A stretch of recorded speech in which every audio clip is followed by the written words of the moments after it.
Right, time for Royal News Roundup. Rupert's Royal Roundup. Someone get Renee out. Rupert Bell, good morning. Rupert? Oh, hang on, we can see you. I can't hear you. Right. Well, there you are. Now, there you are. You can hear me. What I was trying to say, that the Princess Royal was at that thrashing of Wales yesterday, supporting Scotland, because Lucky she is woman. president of the Scottish Rugby Union. So there you go. Very so good. I managed to bring in the Royals there to enhance your sporting knowledge there, David. Well, very good. I mean, it was seamless, actually, Rupert, I thought, that segue. Well, so did I, yes, bar the fact that the fader hadn't been put up to begin with. But anyway, these things happen. So, anyway, never mind. They do indeed. Well, I think that really we need to talk about the coronation, don't we? Because there's a ballot, I think. There's a ballot happening for people to go to the coronation, which is all very exciting. I'm quite pleased we're going to have a what seems like more of a full-scale coronation. And then there are these two characters, aren't there? What are they called? Meghan and Harry. Are they coming? Well, the point is, one of the things that's been said is they want a decision early, so that in a way they can, well, if they're going to come one way or another, right? And the King wants Harry and Meghan to come to the coronation, right?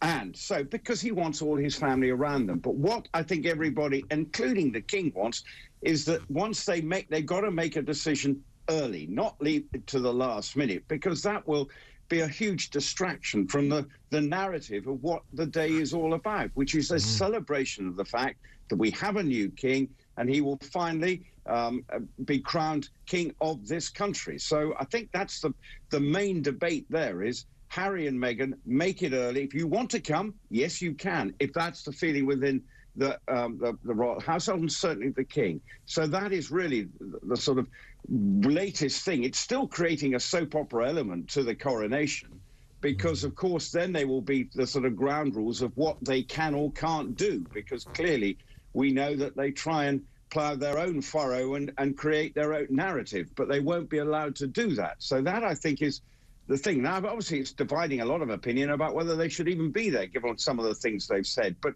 at heart, you've got to remember that the king wants his family around him at his coronation. Now, some people might say there are constitutional issues, that actually now that he's severed his links with the royal family, why should he be there?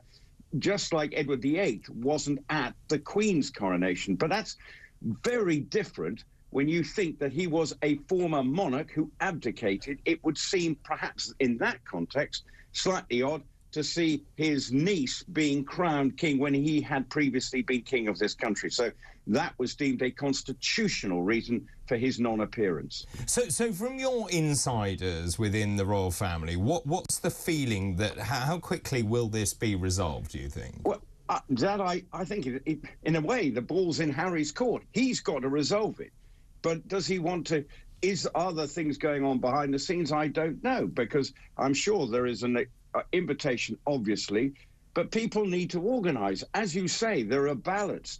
Remember, when they had the coronation of the Queen Elizabeth, health and safety wasn't around, and I think there were 8,000 people in Westminster Abbey, and there was scaffolding all over the place so that everyone could attend. It was an extraordinary day from that point of view. But now the Westminster Abbey will only have 2,000, so there's going to be a lot of disappointed peers and others who feel that, you know, families have been going for centuries to every coronation, but that might not be the case because there will be just 2,000 people in Westminster Abbey. So that is the problem for organisers. So there will be some disgruntled peers, I'm sure, who will then be bleating about the fact, well, we've been coming to the coronation since 1066, and why have we been excluded now? So there might be a bit of that going on. Well, I understood that the Lords had to apply. I think that deadline is now closed, hasn't it? That they had to apply to be at the coronation, and people have been giving all these sort of strange look-backs at their history and their associations with the royal family and reasons why they had to be there. But just in terms of that, there will be a lot of disappointed peers.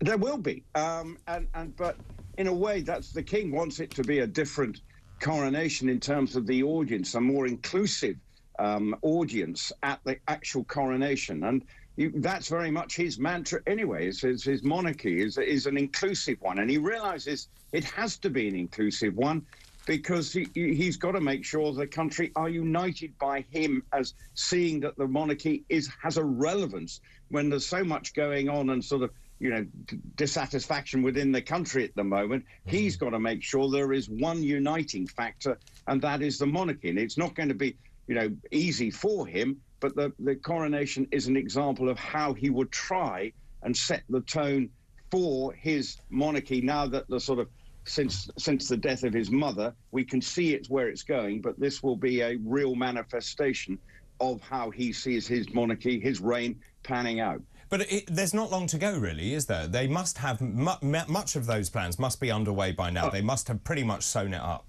Well, I was speaking to somebody at Christmas saying it's a race against time. It's a very short period to suddenly bring it all together, because bringing all the various parties, even for the military side of it, which is, they're pretty stretched at the moment, but there's going to be a big military presence, of course, just like there was at the Queen's funeral.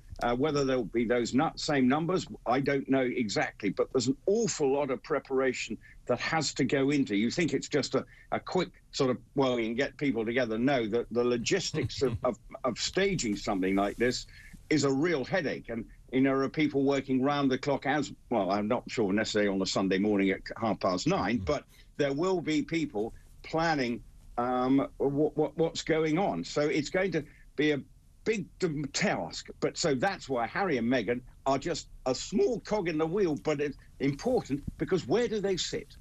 So those are going to be some of the issues.